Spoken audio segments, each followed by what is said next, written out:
Thank you, worship team. Amen. You can have your seats. I want to start off by saying, I just want to point out that you'll see a couple of our volunteers and our youth and our pastor Jean and Annerie. They are not here this morning. They are actually attending the WCJ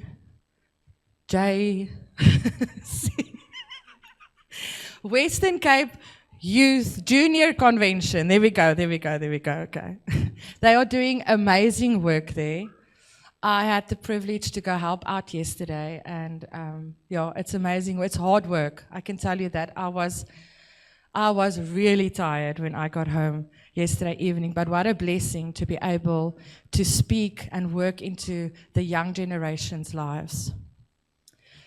Now, I want to start by saying how nice it is to see a live audience in front of me, okay? Some of you know me as Tuesday Talks, Rizan. And I've become very, how can I say, comfortable with looking at the camera, giving my little devotions at the camera. So it's really nice to have a live audience here this morning, and have my family here this morning. Amen. So before we really dive into the message, we're going to read Matthew 25, verses 1 to 13 together. And this is the parable of the 10 virgins. At that time, the kingdom of heaven will be like 10 virgins who took their lamps and went out to meet the bridegroom. 5 of them were foolish, and 5 were wise. The foolish ones took their lamps, but did not take any oil with them. The wise ones, however, took oil in jars along with their lamps, and the bridegroom was a long time in coming, and they all became drowsy and fell asleep. At midnight, the cry rang out, "Here's the bridegroom, come out to meet him." Then all the virgins woke up and trimmed their lamps. The foolish ones said to the wise, "Give us some of your oil, our lamps are going out." "No," they replied, "there may not be enough for both of us and you. Instead, go to those who sell oil and buy some for yourselves." But while they were on their way to buy the oil, the bridegroom arrived. The virgins who were ready went with him to the wedding banquet, and the door was shut. Later, the others also came. "Lord, Lord," they said, "open the door for us." But he replied, "Truly, I tell you, I don't know you. Therefore, keep watch, because you do not know the day or the hour." Now, we all, I'm sure, have a holiday dream. Okay, some might have had that dream come to reality. Okay, you've had your dream holiday vacation. Some, like me, I'm still dreaming. Okay, now some of us dream about an island holiday destination. You know, the one where you lay on the beach and you've got the palm leaves swaying around, the Hawaiian banjo playing there in the background. You know, that holiday dream. Then there is the white Christmas dream, okay? That's also one of my dreams. I've got plenty of holiday dreams. This one is the typical Hallmark Christmas movie dream, okay? It's as white as snow outside. It's warm and cozy inside. Lekker hot chocolate. The Christmas lights gives the color in the house, and it's just a nice warm atmosphere. And then there's maybe the romantic holiday, the Paris holiday, okay? The Eiffel Tower, walking with your liefie hand in hand, walking with your French beret, like you're a true French person. French baguettes, you get the picture, candlelight dinner. Yes. Now imagine, okay, you finally have what it takes to go on this holiday. That means your finances has been booming. Okay, I don't know how you got that money to go on this dream vacation. That's between you and God. I'm not going to ask questions. We are hardworking people, yes, so in Baruch I know that we worked hard for that money. But imagine now you're finally going on this holiday. Finally. And that excitement. You've got your passports ready. You've got your tickets. The whole itinerary. You won't have even 5 minutes to rest because it's a full plan. It's full. And now comes the packing part. Now, some of you like to pack. Okay, that some of you is not me. I don't like the packing part. But there's two types of packers. The minimalist packer and the overpacker. The minimalist packer grabs the talk bag, flip-flops, a top, a charger, 10 minutes before the Uber arrives. Okay? And then they still act like they forgot something. Like, what's up with that? Then you get the overpacker. And I'm going to specifically speak to the moms. Okay? I'm also a mom. I'm speaking to myself here. We pack all 4 seasons of clothes because in case you are going to the hottest part, you're going to Dubai, but you are packing in the winter jacket, the boots, the in-case clothes. Or you pack in the in-case medicine that you can actually open up a whole pharmacy. Okay? And dads, don't laugh, because you come every 5 minutes. Liefie, did you forget to pack that? Or Liefie, did you remember to pack that? Yes? Yes. Now imagine you finally arrive at your holiday destination and you forgot the essential. Disaster. Okay, you have spent the last 2 months eating lettuce for supper, for breakfast, for lunch, to fit into that nice bathing suit. And you forgot that bathing suit. Your whole holiday is ruined, correct? Or maybe the ski holiday that you've always dreamed of. And you spend months and months saving up to buy this special thermal jacket. And you arrive and you remember that you forgot it in your cupboard. Now, imagine standing. No, sorry, that's not that. Sorry. Now I've lost my place, sorry. Now imagine this, sorry. There's a destination that is far greater than any mountain, any island, any city. Okay? That's a place that Jesus is preparing for us. And you see, one day, whether we are going to be ready or not, that final boarding call will come. And this is exactly what Jesus is describing in this scenario in Matthew 25, where he tells the parable of these 10 virgins. The reality is that 5 were prepared, 5 were packed, and the others, they missed out. And the message in this parable is very, very clear, that when the time comes for our final journey call, only those who are prepared will enter. Now this morning I want to ask you, what is in your suitcase? Are you packed? Are you ready? Now if you know me, you'll know that I like acronyms. So this morning we're going to look at the suitcase acronym, okay? And the first one that we're going to pack is salvation.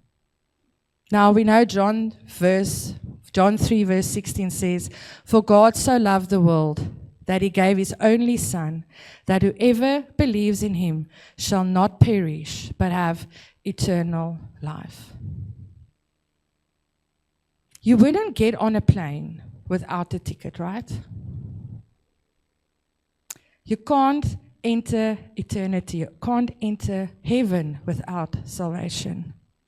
And Jesus, he paid a very high price very high price to give you this gift. It's not, you don't even have to buy this ticket. You just have to accept this gift. Salvation is the first thing that we're going to have to pack into our suitcase. Understanding God's word. Now imagine going on a trip with no GPS, no map. You've got no idea where you are. You are going to be lost. Yesterday, this happened to me. I've got my Google Maps, and I just want to get out of Wellington, back onto the main road. Now, you also need to understand your GPS, okay? Because this GPS kept on saying, I must turn right by Piat Ratav. And I keep on driving, and then it tells me, turn right at Fjord. And eventually, I'm just passing these roads that I'm supposed to take, and I'm like, no, Lord, I'm not going deeper into I don't know where. I need to stop and just quickly look at the maps, look at the road names, because clearly something is wrong. It was not Piat Ratav, it was Piet Retief. So I couldn't see Piet Retief. They really need to get a South African person to help us with navigating us out of Wellington. Okay? Now imagine going to a place, very unknown place without it. You're going to be lost. Now, this life without this Bible, is going to leave you lost. Okay? God's word is our guide. Psalm 119 verse 105 says, your word is a lamp for my feet, a light on my path. It's our guide. It warns us. It directs our path. It tells us to turn right at Piet Retief. It leads us in the right direction. Now, I'm going to ask a lot of questions this morning, and one of them is, are you reading your map daily? Are you looking for directions for today? Are you looking for God to give you the right guide? Are you looking for warning signs in here? We need this. You're going to get lost if you don't understand God's word.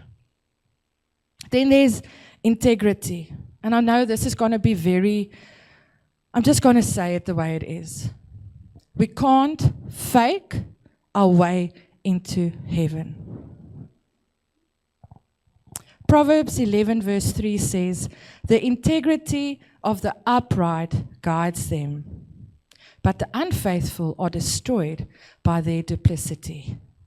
You can't fake your way into heaven. You can't. God sees beyond that social media post. God sees beyond the smiles. He sees our hearts. And the reality is, church, that if our lives does not reflect Christ, we need to check our suitcases. We need to trust in God. Proverbs 3 verse 5 and 6 says, trust in the Lord with all your heart and lean not on your own understanding. In all ways submit to him and he will make your paths straight. Now I've had I don't want to use the word privilege because I don't like flying, okay? I don't like to be stuck there in the air. I like to be grounded. But I've had to travel a few times in my life. And if you've ever experienced turbulence, so okay, this very complete stranger that sits next to you, which you hardly said hello to or greeted, because I'm actually very, what's the word, introvert. You know, I'll be nice and I'll smile, but I'm actually like, don't talk to me. I just want to get through this journey. But when there's turbulence, you grab that person's arm, which you hardly greeted 5 minutes ago, and you hold on with dear life to that stranger's arm until you pass through this turbulence. And you know what? You have to trust a person you've never ever met in your life, the pilot, to get you through this turbulence and safe on the other side? Why aren't we trusting God, the God that we know? We need to trust God because He will get us through the storm. He will get us through the turbulence. We need to trust that God is in control. We must trust Him even when we can't see the bigger picture. Then we need Christ-like favor, Christ-like character. Galatians 5 verse 22 to 23 says, "But the fruit of the Spirit is love, joy, peace, forbearance, kindness, goodness, faithfulness, gentleness, and self-control. Against such things there's no law."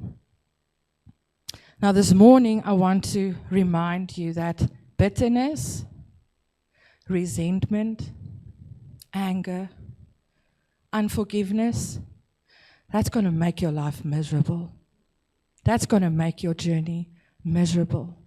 But the fruit of the Spirit, joy, love, peace, man, it's going to be a completely different trip that you're going to be going on to.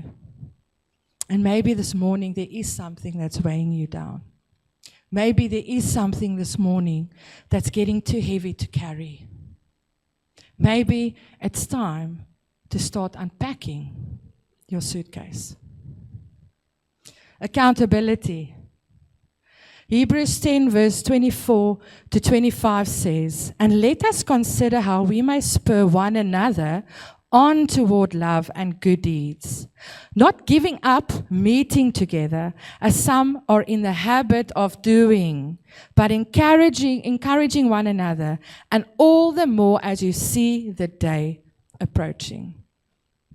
I like this one because you know what? We need people in our lives. We need a village. And guess what? This village is not just here to help. This village should be also people that's keeping us accountable. People that challenges us. People that keeps us on the right track. You know, when you go to the airport, we're hanging a lot here in the airport this morning, I know, but I promised we were going to fly. We're definitely going to fly. But I don't know how it works because I'm one of those people that follows the rules. Okay, if they say your baggage or your luggage can't be more than 10 kilograms, it's not going to be more than 10 kilograms. I will make sure it's 9.5 just to be safe. So I don't know what happens when you overweigh your luggage. I don't even know if that's the right terminology. Do they make you take it out? Has it really? Okay, so, oops. Okay, they're going to make you take it out. Hoe sê jy weer? Oh, you pay. Oh my goodness. Now, see, I definitely don't want that to happen to me. Okay, so you need people in your life that can tell you that you're carrying something that's too heavy. Who is keeping you accountable? Because we must also be able to take that information with love. Because these people should be people that we trust and that we love. So our village, it really matters. The next one is serving others. Mark 10:45. "For even the Son of Man did not come to be served, but to serve, and to give his life as a ransom for many." I think the problem is, and I'm also very, very guilty of this, I get so focused on packing for myself that I forget that sometimes people around me needs me to help them pack. We need to serve. We need to help others. We need to lift each other up. We need to help people pack. Because sometimes your suitcase might be too light. Okay? It's not just about carrying stuff that's too heavy, but maybe it's too light. The last one, and no, it's not the end yet. The last one, eternal perspective. Have you ever been on a trip where you spent the whole entire time stressing about home or worrying about home? I've experienced that. It's not fun because you can't enjoy the present, right? You are stuck thinking about the temporary. So many of us, we live lives focused on this world and we don't focus on our citizenship in heaven. Everything here is temporary. So what are you living for? You see, when you're at the airport and you go to that boarding place near the boarding gate, and that final announcement comes, final boarding to flight 777, let's go, we're going to paradise. You see people running, scrambling, and their only focus is to get to that boarding gate. You don't want to miss that boarding gate. You don't want to get there and it's closed. And you know what, church? One day we are going to get that final boarding call. Because this world we are just passing through. And when it comes for us to depart, will your suitcase be packed? Will you have everything that you need? Now imagine standing before Jesus. I can't even begin imagining that. But imagine standing before Jesus and you've got your suitcase in your hand. And he looks inside and he sees joy and he sees peace and love and he sees a life that reflects him. Imagine standing before Jesus and he looks inside and he sees distractions. He sees worldly possessions and things that we can't take to eternity. And this morning, I really am speaking from a place of love. This is not a guilt trip. This is not fear. This is out of a place of love. Something that I've been speaking to God about a lot lately. Jesus said something sobering in Matthew 7, verses 13 to 14. Enter through the narrow gate, for wide is the gate, and broad is the road that leads to destruction, and many enter through it. But small is the gate, narrow the road that leads to life, and only a few find it. The Message translation says, it's so beautiful. Don't look for shortcuts to God. The market is flooded with surefire, easy-going formulas for a successful life that can be practiced in your spare time. Don't fall for that stuff. Church, don't fall for that stuff, even though crowds of people do. Don't go mainstream. The way to life, to God, is vigorous and it requires total attention. Now, this has come up quite a lot lately in the past few months in my life in conversations, and this verse really just hit me. You know, you can't look for shortcuts with God. That gate is small, and it's a narrow road, and it reminds me that this path to eternal life, it's not automatic. We easily go into autopilot mode when our lives get busy. Sometimes I drive from the one place to the other place, and because I'm in autopilot mode, I actually can't even remember what I saw driving around. I actually have to, sometimes I'm shocked. I'm like, Lord, how did I drive from here to there? Because we go into autopilot mode. But the path to eternal life is not autopiloting. It's not automatic. It's intentional. We need to be intentional with our daily walk with God. We need to be intentional with what we pack inside our suitcase. We need to be intentional in unpacking the unessentials as well.